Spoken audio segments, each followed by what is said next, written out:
Hey guys, so today I'm gonna be looking at I met my online friend horror story. So yeah, let's just get right into the video. Said he was 14, turns out he was 38. My parents gave him a stern talking to. Wait, the parents found out? Well, I'm glad they found out because, oh my god, it's just making me think about what if they didn't find out. Guy I knew in college met a girl online and spent every day talking about her. She lived about 6 hours away, so he planned to take a semester off and pursue this relationship. He got a job in her town and asked if I'd help him move out there since my car would hold more than he could take on a bus. I had a long weekend off and figured, why not? A road trip could be fun. I'd drive him out as a goodbye present, and the way back I planned to visit Yellowstone. Well, we arrive and it turns out he doesn't have an apartment lined up and he found a job posting in his girlfriend's town. He hadn't actually gotten the job. What? He found a posting and told his friend that he found a job. Well, if only things work that easily. Or even applied yet. I make a bunch of phone calls and find him a room to rent that will let him move in that day with just first, last and deposit even without a job. I'm tired and disgusted with his lack of planning, but figure it's worth staying the night and trying to end things on good terms with my buddy. Then he breaks down and confesses that he hasn't actually met this girl. The nights he spent video chatting with her were really just him watching her vlog. They've never talked, never texted, never even emailed. He's never even left so much as a comment or like on one of her videos. She genuinely still doesn't know he existed. That is weird. And he's been telling his friend that they've been talking all along, but he's just been watching her video. Oh my goodness. His plan was to hang out at this game shop she talks a lot about until she showed up and somehow create a relationship from that. He thought that they'd meet and she'd fall in love with him and move back to our college town to marry him, all before the next semester began. This guy is a little bit delusional. Whoa, this guy's imagination though. It's too much. What the heck? That didn't happen. Instead, I made my buddy buy a bus ticket for his ride back to school and left. Came back to school and got more cringy, not less. I lost track of him after that. Well, thank gosh this person woke him up or something. He was like, dude, stop, go back. So he knew where she would be. Well, he thought he knew where she would be because she talked about it a lot, right? Like, what if someone knows where I go daily and then they wait for me there? That is creepy. And then because I wouldn't know they're a stalker and I thought I just coincidentally met them there, and then, you know, what if we start being friends and then we be really good friends, but then all of that was a lie because he planned everything. Yo, that is creepy.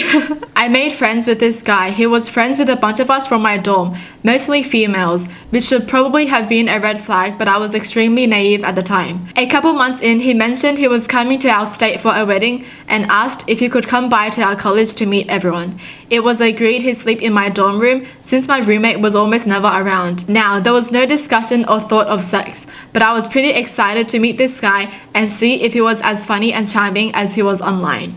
Well, they arrived, dude shows up. I should mention that I and all my college friends were 18 or 19. This guy was 24, or so he said. Guy looked like, and I'm not exaggerating, a patient. Pale, gaunt features, long greasy pale blonde hair, except where he was bald on top, and just generally looked like he was about to die or he was dressed as a ghoul for Halloween. He insisted on hugging all of us. I was trying to remind myself that looks don't matter and that he was a cool guy despite his very unsettling appearance. But then when we all started hanging out, things just got worse. Wow, she just roasted his appearance like that, and then she was like, actually looks don't matter. He was asking really invasive questions of all of us, making weird comments to whatever was said, just all around creepy and distressing. I was sitting on the floor with another friend and actively rocking back and forth from discomfort. I lied and said I had hurt my back and that sleeping on the floor helped, because that night he kept insisting we could share my tiny twin college bed. Nope, nope, nope, nope, nope. Man, that's so creepy. I can't believe they all agreed to let him sleep in her room.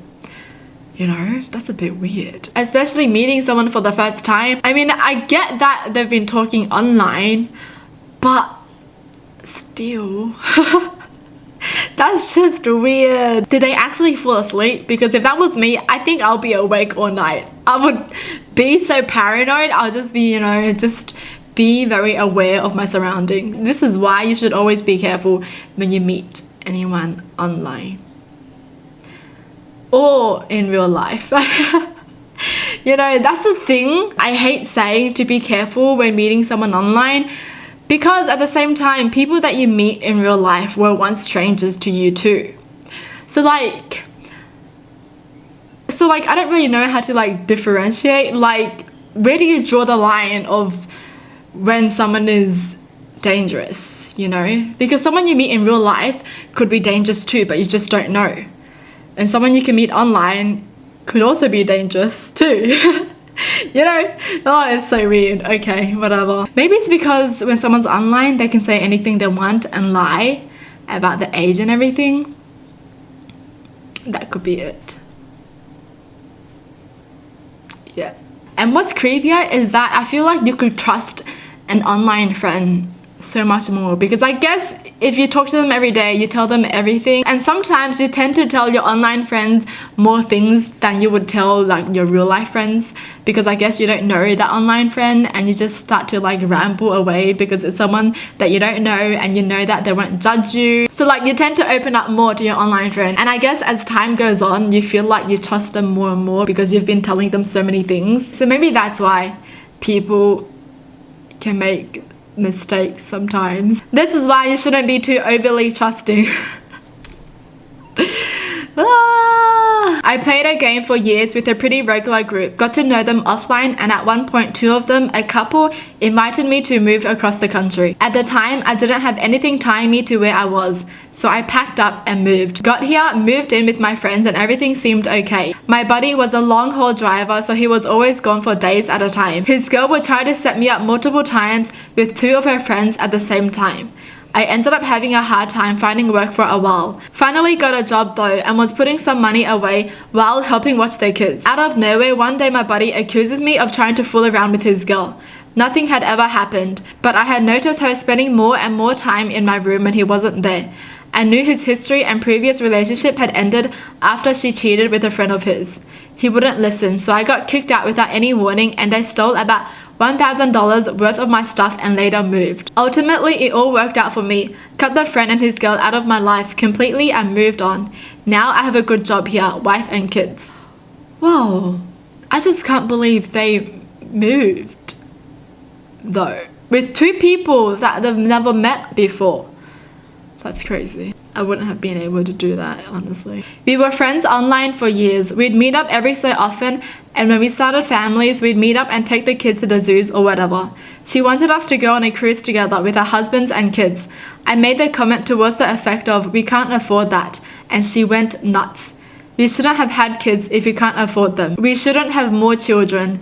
Our life sucks, blah blah blah, because I didn't want to go on a cruise with her and her bratty kid. Sounds like a nightmare. Oh, so this story, they have already met their online friend and they've been friends for a while after that. Why was she so angry? If your friend can't afford to go somewhere, then they're not gonna go. It's as easy as that. You don't have to be pissed about it, If you're pissed about it, then maybe you can be the one to pay for it. Jeez. What just happened? She was basically just like, you can't afford to go on this cruise. How dare you have kids, then your life sucks. What just happened? That is horrifying. Being friends with someone and never knowing that they had this side. That is scary. I've been active in numerous online communities over the years and have been fortunate enough to hang out with many of the friends I've made there in person. There's only been one incident I couldn't cope with. He picked me up at the airport, which was very nice of him, and as soon as we got into the car, he started picking his nose. There's a lot that goes through your mind when you hop into a vehicle with someone you've never been alone with and you immediately catch them 2 knuckles deep in their rostrum. I looked quickly away so that he wouldn't know I caught him and be embarrassed if he was just trying to sneak one out before I noticed. If he did notice, he didn't seem embarrassed, so I relaxed a little. I guessed maybe he was just so confident about himself and our friendship that he'd ascended past caring if I saw him take care of a quick boog. Fine, sure. When I finally looked back at him, he was wiping his fingers across his dashboard. Ugh. Yuck. To this day, I'm not really sure what to think, but this guy spent the entirety of the 3 hours we were together scooping out boogers and wiping them off on parts of his car or the table or whatever it was we'd stop at.